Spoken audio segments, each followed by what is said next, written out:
I would take it a step further and say that the powers that be, the people who are pulling the levers of power, because as we've seen, the overwhelming majority of this country does not want to be attached at the hip to Israel anymore.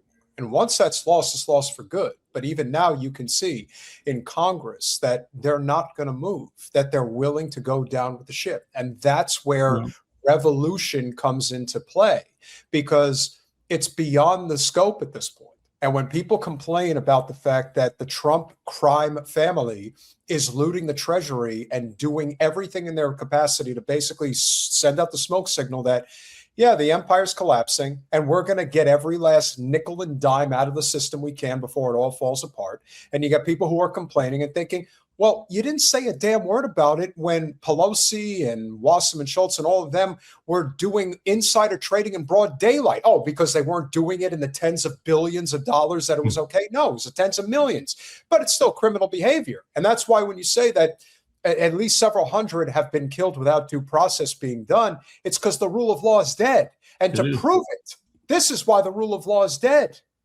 Trump administration announces plan to dismantle the ICC. Attack on international court is a quest for impunity for U.S. crimes.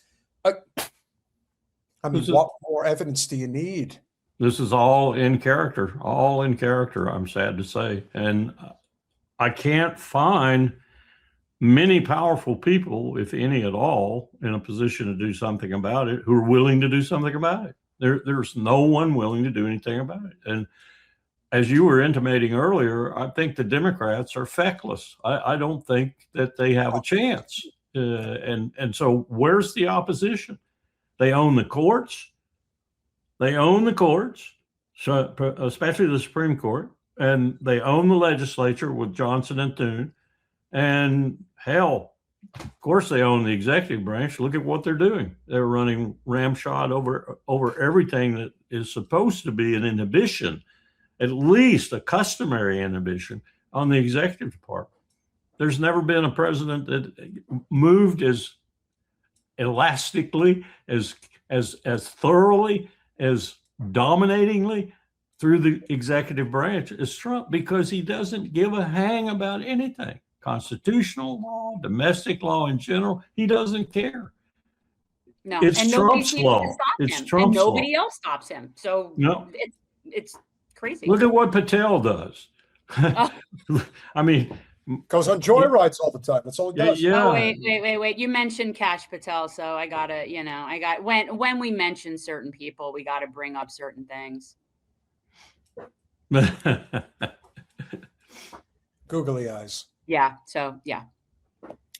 From any of the people that you talk to that are in intelligence, what is their gut feeling at this point? Because it's almost like it is almost like the Titanic. It's like we're heading for the iceberg. We know we're heading for it. We know we have a chance still to possibly stop it. And yet we're not only not stopping it, we're hitting the accelerator. And nowhere is that more apparent and more dangerous, in my view, than Ukraine.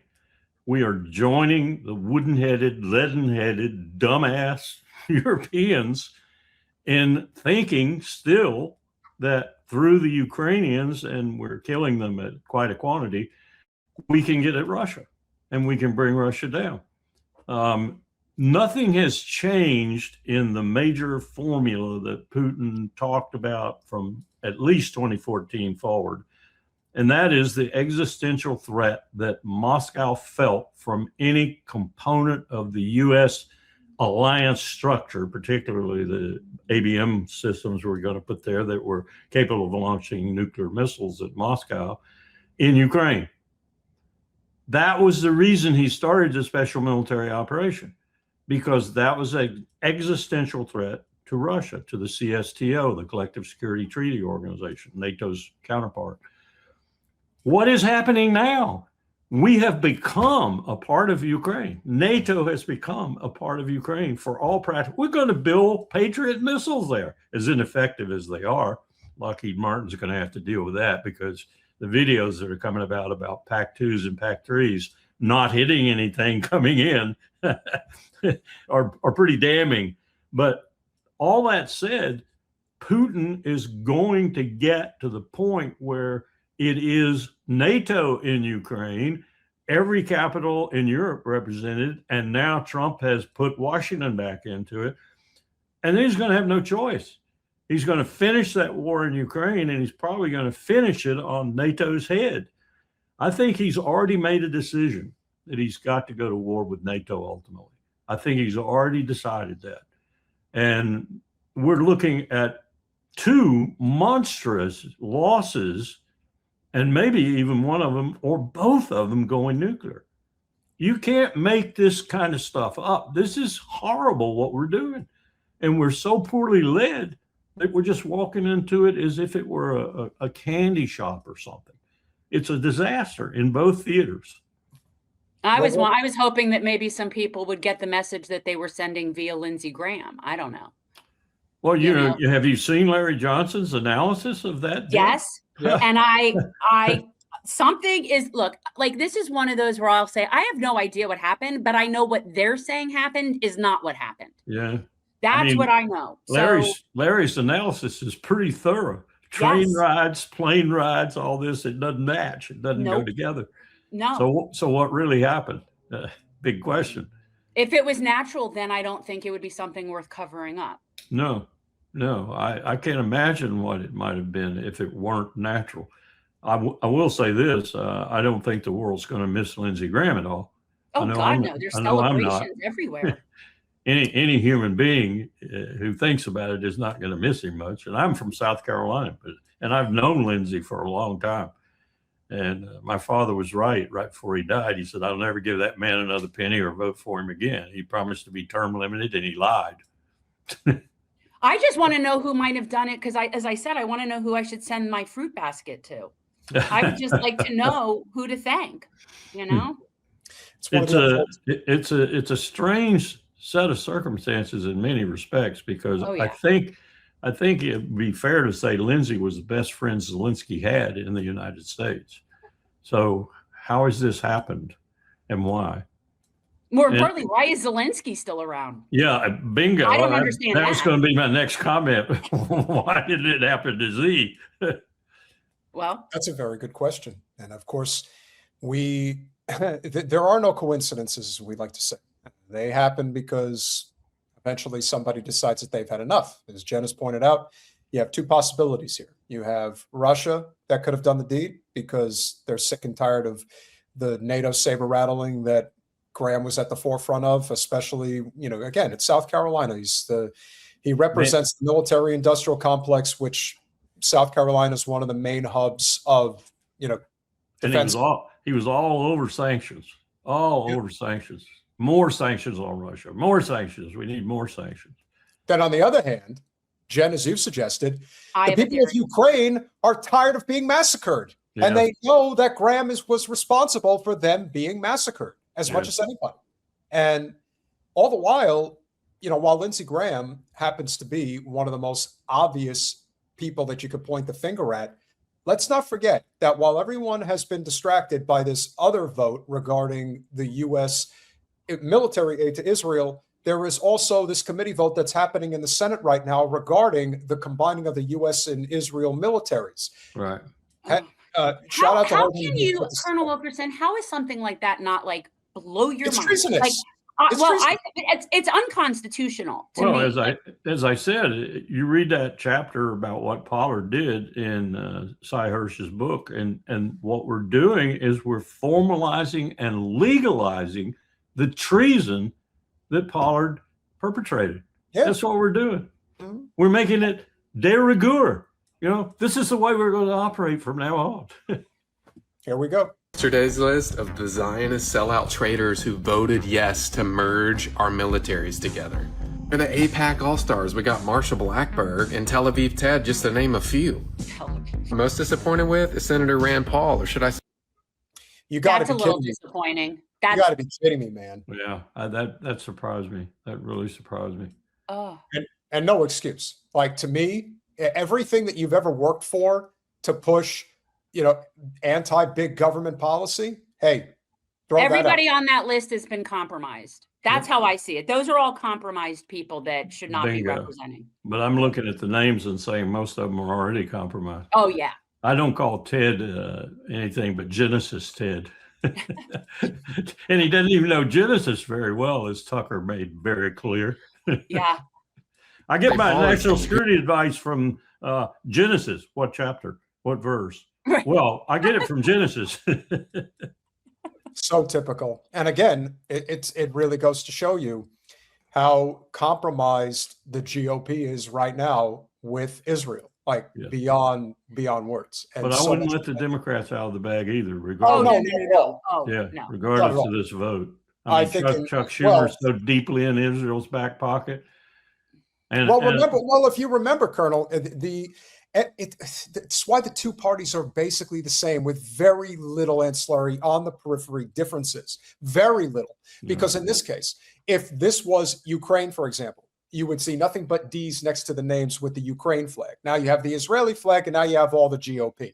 It goes back and forth, back and forth. You will never have somebody, with rare exception like Thomas Massie, who absolutely falls where he needs to. And then we see what happens. They put 30+ million into a primary election in Eastern Kentucky, one of the poorest regions in the United States. So no surprise, we are a compromised nation, and there's more to go here. Who claims to be a constitutionalist, but doesn't realize merging militaries with the enemy is treason? But don't worry, guys. I also want to say, anytime, and I mean anytime, I see some son of a bitch walking around with that flag, with that combined U.S.-Israel flag, you are a traitor to this country. You should be treated as such, as a committer of treason. That is the most despicable, and I love the American flag. Jen and I have a disagreement on this, but I believe the Stars and Stripes is a beautiful flag. And at the end of the day, when I see somebody put this together, like, to me, it's worse than burning the American flag. Nothing destroys your sense of nationalism more than another country's nationalism, right? Call it whatever you want. I can't stand that. There you go. Don't worry, guys. They haven't taken over the executive branch yet. Oh, right. Come on. What's crazy is even when the bad ones leave this earth, to substitute in his Zionist sister to still vote yes. We were able to delay them yesterday because they needed a total of 60 votes. They only got 51. It doesn't stop there, though, because that same portion of the bill, House just added that part to the Save America Act, which they passed yesterday, which we already know all of these traitors will vote yes on. In Tel Aviv, Ted even looks like Benedict Arnold. Sure does. You want real justice from these traitors? We need to go back to how our founding fathers dealt with them in the 1790s when they passed the Crimes Act. Call your senators and let them know you know about the 1790 Crimes Act. Let's wake up. Is it called for tarring and feathering? Like, how dated is that act that he's talking about? Yes, but again, if we no longer have the rule of law, and we have reached the point where revolution is the only answer, what is the point of calling your senator or your congressman? There is no point, because they're not going to listen to you. They don't even answer the phone. They don't anymore. It's all automatic now. Yeah. And these campaigns where you send things into them. I've been in congressional offices in both the Senate and the House, and listened to their chiefs of staff and sometimes to members talk about how they ignore most of that stuff. Only when it builds to a crescendo on a specific issue that they feel is dangerous to their reelection. And that's not many issues anymore, because they don't pay any attention to the American people in terms of anything that the American people poll in a majority wanting. They disregard it entirely unless it comes into their bailiwick and constituents pour into their office. That's really the only effective way to get to one of them today, is to have 40 or 50 of their constituents go into their office, crowd their office, and tell them to their faces that what they want is not what they're getting. That's the only effective way, and it doesn't work all the time. But these cards and letters that people pile in there, they don't make any difference to them anymore. Look at gun control. 90-something% of Americans wanted something done on gun control. Nothing. It's we do not have a legislature anymore that is responsive to the people. You know, the founders put the Congress in the position they did with the appropriations authority and all the real authority over the armed forces exists in the Congress, not in the president's office, not in DOD, DOW. It exists in the Congress. The Constitution is explicitly, but they've abandoned that. They've totally abandoned it. Actually, the War Powers Act is an infringement of the Constitution. It's a backing up from the Constitution because it actually says, in essence, you can go to war as long as you report to us and tell us about it. And you got to do it periodically and so on. That's not what the Constitution says. The Constitution says explicitly the war power is in the hands of the Congress. But they abandon it because they're chickens. They're cowards. They want to watch the president go to war, use military force, and then if he's successful, cheer him and get all the pundits that come in from that. And if he's a failure, rail against him. That's what they want to do. That's our legislature. Cowards to a man, to a woman. Well, they're not real resistance. They're not. I mean, the Democrats are controlled opposition anyway. They're not real. They don't really care. They only vote when they know it's not going to matter. I'm afraid you're right. I watched Nancy Pelosi derail our legislation, which had passed in both houses, to get the U.S. out of supporting the Saudis way back when we were pushing a lot of intel to them, bombs, fuel, and everything else. And I watched it get fought by her in committee until she realized it was probably going to pass. Then she realized she was losing votes. So she switched because she knew that when it did pass the House and when it passed the Senate and got voted on, it would be approved, but he would veto it. So she got both sides of the argument. She could satiate the people who didn't want her to do it in Israel, and she could satiate the people who did want her to do it because she did both things, knowing full well that what would result was a veto that would kill it all. I watched her do it. I watched Steny Hoyer help her. It's the same as what the vote she just did now. Yeah. I don't think these people just vote because it gives some sort of performative look, right?